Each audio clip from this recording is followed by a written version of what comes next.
and welcome to the Jim Carrey Project. I am your host, Brian Kondrach, and with me as always is... Carrie Grant. And this is the project where we are going through the entire filmography of Jim Carrey from the beginning of his career until the modern day. So today we just finished watching Ace Ventura, Ace Ventura. Pet Detective. This was released in 1994. It was directed by Tom Shadyac. It was produced by James Cameron. Screenplay by Jack Bernstein, Tom Shadyac, Jim Carrey. Starring Jim Carrey, Sean Young, Courtney Cox, Tone Loc, and Dan Marino. Tone Loc as himself. I'm terrible. Anyway, this was released on February 4th, 1994, and it is the beginning of the year of Jim. We've been talking about it. So, finally a movie that I've seen. Yeah, and I'll start it the way we always do. So, what'd you think? I liked it. Yeah. It was surprising. No, I mean, obviously we've seen it before. Yeah. I don't know who hasn't seen it. Well, maybe young people probably haven't seen it. There's probably a certain amount of people that have not seen it, but most people, at least in their 30s, if not, maybe probably a little younger, have seen it. I wonder if a 13-year-old boy would have found it by now. Probably. You think so? Yeah, I definitely think so, because it is such a strong comedic role for an actor like Jim Carrey, who's not necessarily in mainstream media all the time these days, but he still is working. He still has a lot of stuff that's come out. Maybe. And it is classic not sketch. It's classic slapstick comedy. Oh, totally. So people who are interested in comedy have probably seen it. It's a movie for adolescent boys. Yeah. Is my view of it, or men too. I mean, that range probably is from 13 to 40. But anywhere in that range. Not little ones necessarily, because there are some bits they probably Wouldn't should know about or don't know about yet. But a teenage boy is like. So I'd be curious, I'm gonna ask people I know now who are have teenage boys if they've seen it. Because I'd be curious to see if they find that kind of stuff. Yeah, still. You would think they would. That's a good question. That it's how relevant it is it still as a movie today versus what it was in 1994.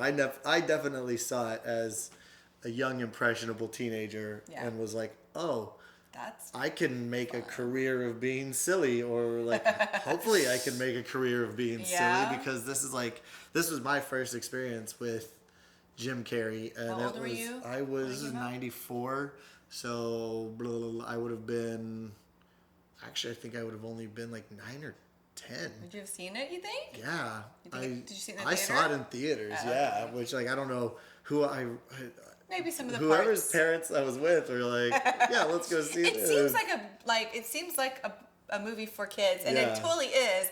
I don't know. There's just a couple little parts that are but maybe they just don't get them.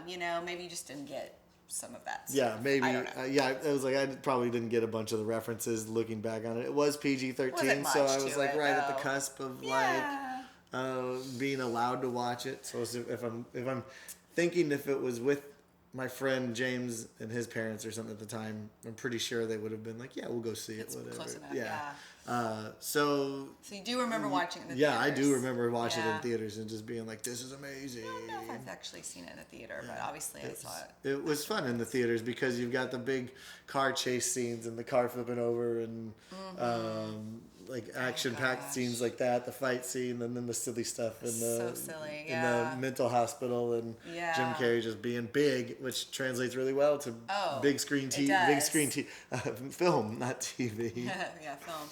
For sure. Yeah, so you remember liking it. Mm-hmm. Do you feel like it's held up?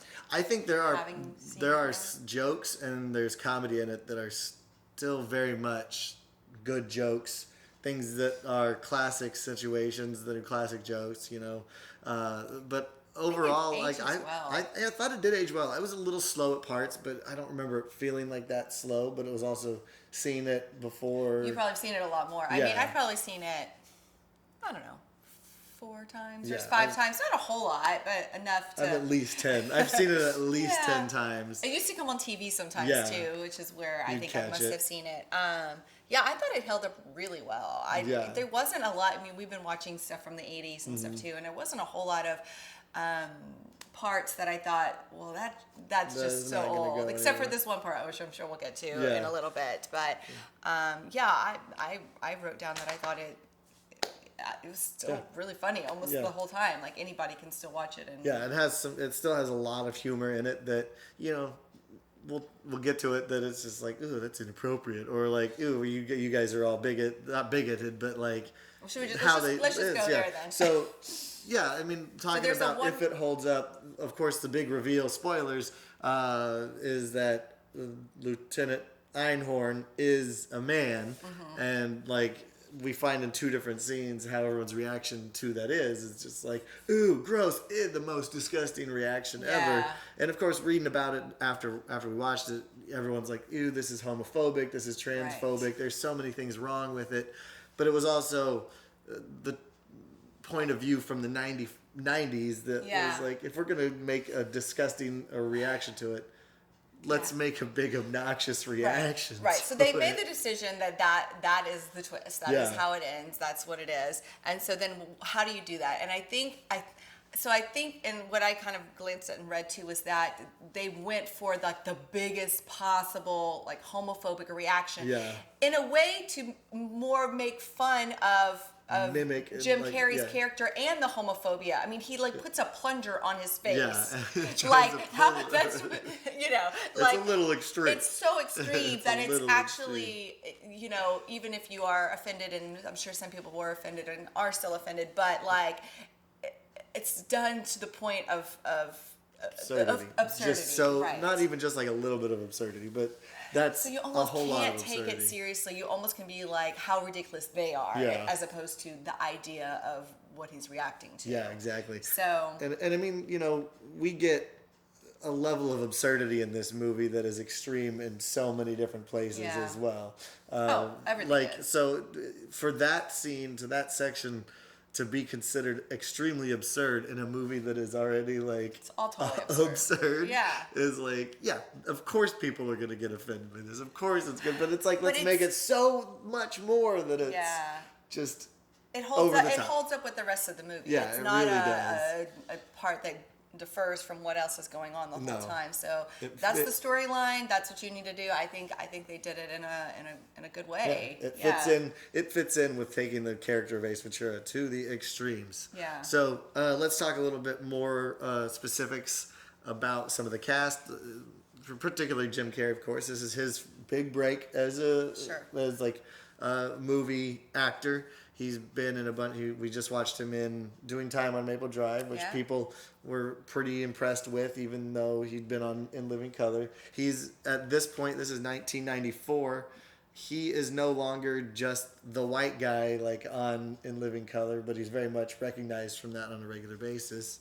I think he still is the white guy. He is the white guy. He is. But it's not until he has been the white guy on there for like 3 or 4 years now. It's so not until people really know It's him. not until season 5 of in Living Color where it goes, everyone leaves and it's on its way out, that it's like, oh, he's just the guy from. But he's been that guy for a few years now, so he is well known. Yeah. So some of the things I want to talk about is seeing, after watching a stand-up and seeing him watching in Living Color the other day, like there's so many little choices that he's made that are so reminiscent of characters from In Living Color. Yes. The little laugh that he does as Ace Ventura is very much a Fire Marshal Bill. Totally.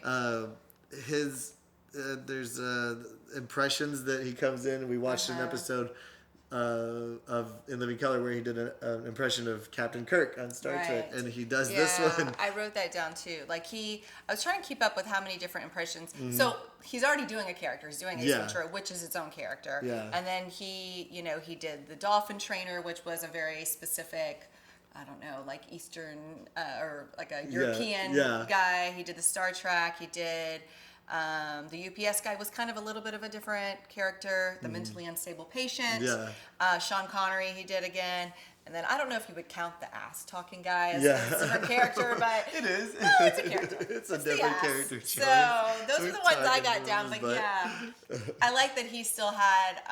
And I was trying to watch to see like, is he doing Ace Ventura doing Sean Connery, or is he just doing Sean Connery? Yeah, that's what I was thinking about with the Captain Kirk one, because it's very different than his one that's in the In Living Color episode we watched. It's toned down a little bit more. It's not as so over the top of a character that he's doing like he did in Living Color. So it's like, oh, this has to be the perspective of Ace Ventura's, because if it's a real world like show or a movie like this, it could exist in Miami. Florida Man is Ace Ventura. You know, all the news articles where it's like, Florida Man fights 2 crocodiles in the zoo or whatever. Yeah, the Florida like Man. Ace Ventura could be a Florida Man. Yeah, that's true. So of course, crazy Florida guy. Yeah, of course, like Star Trek would exist, Sean Connery and James Bond would exist. All these things would exist in this world. Yeah, and it's his perspective. Yeah. No, so I like that he like added those in during it. I have to say, like my still favorite parts, I love just like the little humor that's just clever. Like when we were both really giggling a lot when he was going to look for the dolphin in the rich guy's house, and like the way he was sneaking around and stuff, and then he like went to the bathroom and like popped a zit. Like to me, that's even more funny than anything else, because it just I don't know. Shows humanity of this character, this absurd character. I love those little jokes that like spying around. I mean, it's good. Would you take the time to worry about that when you're supposed to like be finding this dolphin? I find him really funny in all the over the topness of most of it, you know, to the mentally unstable patient and all that kind of stuff. But sometimes my favorite parts are those little bits like that. Yeah. They're just funny. And talking about like the little bits on that, his facial control is still second to none. Yeah. Just his reactions to people talking to him, what he does in the background if people are talking around him. Like, he still has the Rock eyebrow or the Ace Ventura eyebrow. Yeah. It was the Ace Ventura eyebrow before it was ever the Rock. It was, yes, it's true.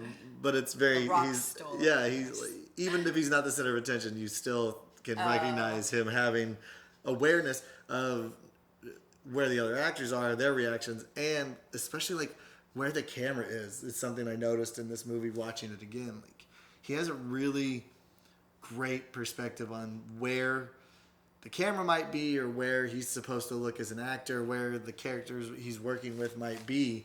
That like it just nails it all the time whenever there's a moment of lightheartedness or brevity or something where he needs this expression here. But you know what I think probably happens? I think he's the type of actor who he tries something different every single take.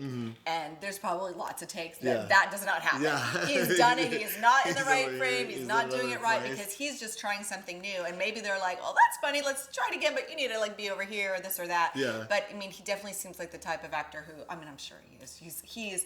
He's like every single take what's different, you know. And I've worked with, you know, actors like that too. And it's really fun and it's really funny. But then sometimes you're just gonna be like, well, just pick one. Let's get the scene and move on to the next one, because we have a very limited time here. Yeah. Like that. It's so much to talk about. I want to talk about the storyline a little bit. Okay. Like as I was watching this, I was like, oh, you know, the storyline's actually pretty clever and cute. And it changes scenes a lot. Like you said, you got a little bored maybe, or waiting for the good parts. I thought every change of scene and every new like situation was interesting. It followed the storyline really well, and we already know how it ends. But I mean, going back to it, like, you know, from, you know, I don't know, from, you know, the football field to Ray Finkel's parents' house to the, you know, over and over and over. Like, I just thought it was so interesting. It just kept me interested. Yeah, I loved all the scene changes, but also, like, would the story hold up without Jim Carrey, or would it hold up as more of a serious film? It could be a very different film with a different actor. Like, it would be, let's say, like, if they had actually cast Rick Moranis, which was one of the first choices, like, it would have been kind of a goofy film, but it would never have been over the top. Like, you would have almost needed a serious actor to take the role of Ace Ventura, and then it would have been like Ace Ventura, Pet Detective, but like gritty and noir kind of thing.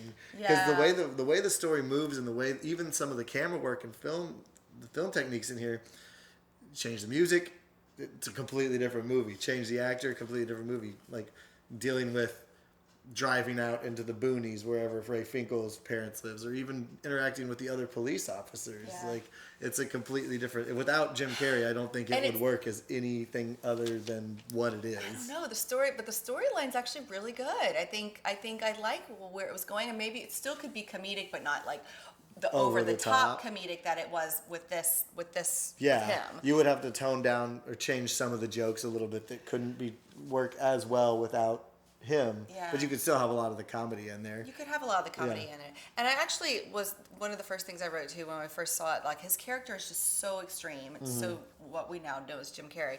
But that it plays to me as a bit of a sketch. Yeah. Because like it's like watching In Living Color or other things like that. You know, sometimes you can't do exactly what you want to do. Like when they had the alligator in that one scene. Yeah, it's just the tail. It's a fake thing, and they do this. And I actually feel like that the movie had some parts like that too, where I'm like, well, that's kind of just sketch comedy. Yeah. It's just like one long sketch comedy. If you could divide this up into little bits, it would definitely be like the dolphin trainer is its own sketch. The relationship with his landlord is his own sketch. The relationship with even when he got like the caught in the Shark Tank is its own little sketch. Kind of even thing. like the sex scenes. There was one where he got I don't want to get too bad, but he like a blowjob. Yeah, well, I want to get rated or anything. No, I don't know. You already said it's like so over the top, like he's shaking around like so much. That's like that's sketch. That's not like what you would ever normally see in a movie. For real. You cut that. You're like, oh, that was a good sketch. We'll move on to the next one. So it's kind of like I was really kept thinking that. Microphone over. That it just felt like that to me. So I don't know. Yeah, I can see where that could be. It feels like a bunch of different sketches all put together. Totally. But they did a really good through a way of like putting it together. Something I noted of is the way that Ace Ventura drives. Yes. Is a very exciting thing, and he's all over the place and parks things perfectly. We were talking about this last episode where some of the influences of Jim Carrey are Jerry Lewis. Jerry Lewis is one of the first people I've ever seen in a show where he was how to drive a car comedically, where it's like you do the jolting and thing like that. Yeah. And I was curious during this movie, and it's like I don't know if I'll ever get this answer, but like was he taking some of that Jerry Lewis that he loves and his influences him and bringing it into like how do we drive funny through the parking lot? How do we getting to turn it and it's like a glove, like the a glove thing every time. Like is that part of Jerry Lewis influences or is that just something that he's like, no, this will be funny? But I mean, this is the way I feel. Like it was written already, and then they brought him in, and then he's credited with writing the screenplay way. So what it sounds like they did is that they knew he was going to be in it. They brought him in, and then they're like, okay, let's go through the whole thing. Yeah. What do you see here? And he just went bit by bit, piece by piece, down to like every little detail. And like he literally is like at every second, how can I make this funnier? How can I make this funnier? And so it's so nonstop. There's very few breaks where it's something funny is not happening, which is not normally. Most comedies, there's still like some downtime. Serious parts. There's some downtime. It's so rare to find more than like 10 seconds of something not funny happening. Yeah. You know, whether you might not always be laugh out loud funny, but there is always something humorous going on, and it's like and he definitely got to improvise. They squeezed in as much as they possibly could, and so I think he just went through that script with them, you know, and we're like, okay, this is what I want to do here, all the way down. And then even just improvise it on there. Improvise it in getting time to go too. with that while they were in the middle of it. Yeah. But I'm sure they did a lot of work ahead of time too. He probably put a lot of that in, and then when you're there in the moment, you're like, oh, I got some more ideas, you know. Yeah. So. That's it's really funny. Like I was a little concerned, not concerned, but I just thought maybe it wouldn't hold up. Yeah. It's funny for me personally, but it did. It it's totally still did. very And I strong. wish my kids were a little older than I could you watch it got with a couple them. years on that one, but it still holds up really strong. Yeah. So let's talk about production of it real fast. Okay. It was made for $15 million, ended up box officing 107.2. So obviously it was a big success. But that being said, critics didn't like it. It had like a terrible rating when it was released from critics. Audience score, looking on Rotten Tomatoes now, it's less than a 50% on tomato meter, so it's definitely rotten. And it's barely below 60% from the audience score. Kind of in the and middle. That's 33 million review ratings from People just Rotten Tomatoes. Not everyone really likes the really silly stuff. Over the top. But I feel like he does it so well. He does, and that's why we love Jim Carrey. Yeah. My funniest thing the weirdest thing that I was reading about is that there are still reviews, like recent reviews from this year. They're finding it still. On Rotten Tomatoes and stuff like that. But it's so weird. It's like what? Yeah. I've heard of that. Yeah.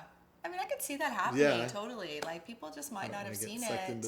We feel like don't serve me that. You know, we feel like we know it so well because we were around when it came out and stuff like that. But I mean, I think there's a lot of people who still might come around, be discovering it still. And I think it's a personality thing on who really enjoys it and maybe who doesn't. Yeah. And also, sometimes it's just a frame of mind. I mean, there's sometimes, like, I want to watch a movie, but I'm like, I'm just not in the mood for something like that. Sometimes I'm really in the mood for it. This definitely is one of those movies where it's like, that's just over the top. There's just going to be crazy. Like, if it's on TV in the afternoon, like, I'll just leave it on. Yes. If it's on TV at like 8 in the morning, you're like, no, I'm not watching that. Or like, if it's late night, you're like, I don't need to get that amped up and riled up. Yeah.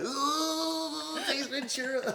And you can't sleep. Yeah, for sure. You're just thinking about it all the time. You're thinking about Lois Einhorn. You're like, it's so gross.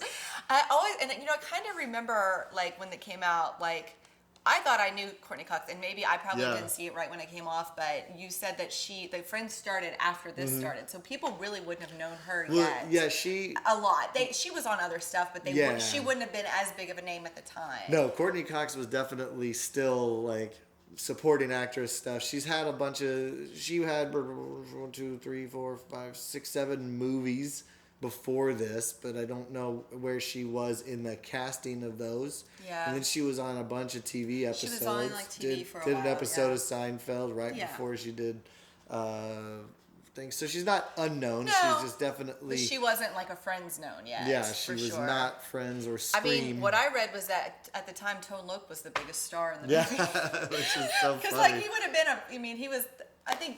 He was that rap, was popular 90s, right during that time. 94, 97. Yeah. And speaking of Tone Loc, the fact that this is a 90s comedy, rap was big. Totally big right then. The final song for Ace Ventura was a rap song written by Tone Loc. Of course. Well, it's he's like everything, in it. Everything in this genre, like that's what happened. Teenage Mutant Ninja Turtles, like late 80s, early 90s, they had the rap. That makes it more interesting to go see. Like, I love Tone Loc. He's in this and he raps in it. Like, and he had one of the smallest parts. He was in it not very long. But they still do that. Like, I mean, like we just watched the Jumanji one the other day, and I'm like, there's a Jonas Brother in there. Yeah, that's just what people do. They people still like to see their singers that they like in it. So, but Sean Young too. Like, I remember hearing about her, but not knowing her very well, and she has been in things.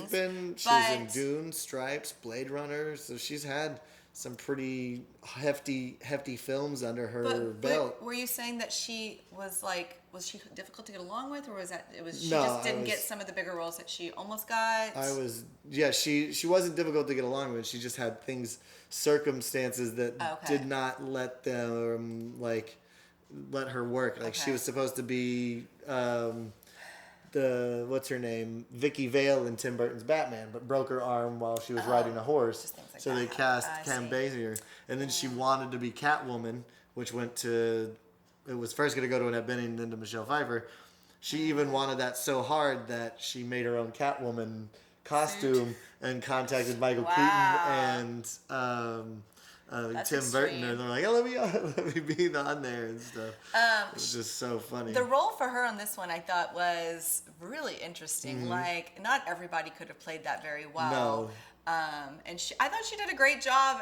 I always feel funny at the end when she's kind of like, when they're revealing her and she's like in her... she's in this daze kind of thing. I always felt that part is weird to me. It's and hard it still to not looks weird look today. at it and you're like, what is happening to her? But I thought overall, like, that's a pretty ballsy, role to take on, and she did a great job of it. And I looked up too because I was curious, because when it shows Ray Finkel's like football picture with the mustache, I'm like, does it really look like her? And then he's trying to figure it out. It is actually her. She put a mustache on and a wig, so it is really her. But I never knew that. That looks really different. Like, when he finally figures it out, and the dog sits on the picture, and that is actually her. That's but hilarious. I always thought they don't look very much that mustache. Well, it's the mustache that just really throws the whole thing off. No, and she's so that is really her. She actually took that picture. Hilarious. For I never knew that. Yeah. How did I not know that? Who is that? Who the hell is that guy? Which is funny. Like, I just always didn't believe it was. Like, we were like, oh, they found someone that looks sort of like similar to it, but it was her. So nice. That's funny as heck. Yeah. She's. Anything else about Jim? I just love Good the old whole Jim. the whole scene of him. Just the nursing home thing is just so over the top and so absurd. The mental health patient thing is just so funny. Just how excited he is. It makes me think of another one of the In Living Color sketches I watched recently, which is his background guy in background character, and just again noticing how well he is aware of like where he needs to be for things to be happening. Are those sketches done specifically for him, and he's just in the background? Yeah, it's like people doing a newscast or a news report, and he's the guy that walks by. Oh, hey, what's up? And he does the dance and stuff. Really so funny. I'll send you one of them because they are funny as heck. Yeah, They're no, really, you're right, really because good. like he was kind of in the background on that one. Like they're having a conversation, and he's doing all the silly stuff around it. So. It's fun, yeah. It was really good, and like I'm actually really happy that he, is credited with the screenplay and what it like.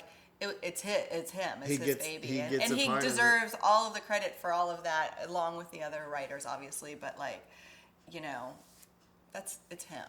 And it's good to know that it's. I wonder if he still gets a lot. I mean, of course, he still gets royalties and stuff from this one, but I wonder if he gets even more for helping write it. Or whatever. I'm sure, yeah. Because it does end up, we get a second one, which is in '95, which only a year around after. That's not much. Yeah, I guess that's a quick turnaround. Well, they made so much money. They're like, we should keep doing this. Yeah, do another one. And then it also had a cartoon version of it for 3 seasons from '95 to 2000. And I was reading that they tried to do like a Pet Detective Junior, but that didn't go very well. In 2009. Yeah. I did read earlier that there's chance of like rebooting it, where he would pass the mantle on to somebody. No, we don't need to reboot Ace Ventura. This movie stands alone, and with When Nature Calls is an okay sequel. We'll talk about that. Yeah, when we'll we get to there. it. This one I think is still better. Yeah, this holds up. This still holds up really, really, really, really pretty well on here. So what else is there? What else can we talk about? So our ratings for it, or it's a pretty short movie. It's less than an hour. Yeah, it went by really fast, actually. A lot faster than some of those early movies that we watched of his. Yeah. Yeah, I mean, it holds up. It holds up completely. It's fun. If you haven't seen it, you should go watch it. If you're in the right frame of mind and you're up for it, like, I'd say 9.5 even. Yeah. Because it is what it is. So it is. That's what you want, and that's what you get. Yeah. Yeah, what about you? It still have holds a lot of up. Notes Yeah, you still it want to holds say? up. No, I don't have really that many notes. I took a lot of weird little notes that were like, oh yeah, this is good acting here. This was because I've seen it so many times. I was trying to look at it from a new perspective, but also try and maintaining of like a freshness, because it's been a while since I've seen it from start to finish and like sat and purposely watched it. That's why I always catch bits on TV. Yeah, I see it. One thing that I think is funny is I don't know how old this DVD is that I've had it. It's got to be from the late '90s, early 2000s. Probably. But on the special features, we were messing around with those earlier, and it has his like filmography, and it has Introducing Janet thing, where it's now been rebranded as Rubberface. That's hilarious. Yeah. So I don't know where the remote is. They must have changed that quite a bit later. Yeah. Who knows? Who knows when it actually changed? So, Life with Jim. What did they do? Turn it up over the top. Courtney Cox. Little quotes and Courtney stuff. Cox said that it was hard to work. Not hard to work with him, but it's like even when the director of photography can't control himself and has to leave the set, you're in big trouble. He's laughing. Because he's having such a good time and he's going over the top. Yeah. And then, of course, the director Shadyac says the best way to describe Jim Carrey is Robin Williams meets Jerry Lewis, which is a very apt description of him. But Jim has more physicality, I think, even than both of them. They both have a lot of physicality. Right. Robin Williams especially. But I think, Jim's body just moves in ways that not everybody's body moves. Yeah. And his face moves in ways that not everybody's face moves. Like, it goes to extremes. Robin Williams is very physical, but he can't, like, bend as much as Jim does. And he can't, like, change his face quite as much as Jim can, I think. No, I agree with you. I love Robin Williams, and I think he's amazing, and I think he has all of that. But Jim has, like, he's just stretchier. He's rubber. He's rubber. It's stretchier. So, what would you give this on the ratings? So I still say 9.5. 9.5. Yeah. I'm definitely up there with you. 8.5, 9. It's great. It's I mean, solid. it's a fun, solid movie. It's a classic. You don't go in going, for a thinker or anything like that. We know that. Having seen this in the 90s, we know that Jim Carrey becomes something bigger. We know where we are today. You've seen it again for the first time. I was like, man, that if I hadn't known anything about Jim Carrey, I'd be like, that guy is going to go places. Yeah, totally. So, absolutely. It's a lot of fun. And I think that we're going to have a lot of fun in the next couple of weeks, next couple of episodes. Got a lot of silly ones because coming up. Because a lot is happening here with Jim Carrey. I love The Mask. Is that next? That is our next one. I love So, The Mask. let's go ahead and wrap it up. So thank you guys for tuning in to the Jim Carrey Project with Ace Ventura, Pet Detective today. Yeah. I'm your host, Brian Kondrach. And Carrie Grant. And next week, or next episode, we'll be watching The Mask, which we just said, one of our favorite movies. So it will be a great time. Yeah. So check us out. If you're in isolation still, you still have time to binge watch the rest of our episodes. Yes. Listen to us on podcasts, like us, rate us, review us. Do all those things and help us out to get more views. That's the word I'm looking for. Pew, pew, pew. Shameless self-promotion. Anyway. Yes. All right. Thanks, guys, for watching, and we'll see you next time. Thanks. Bye.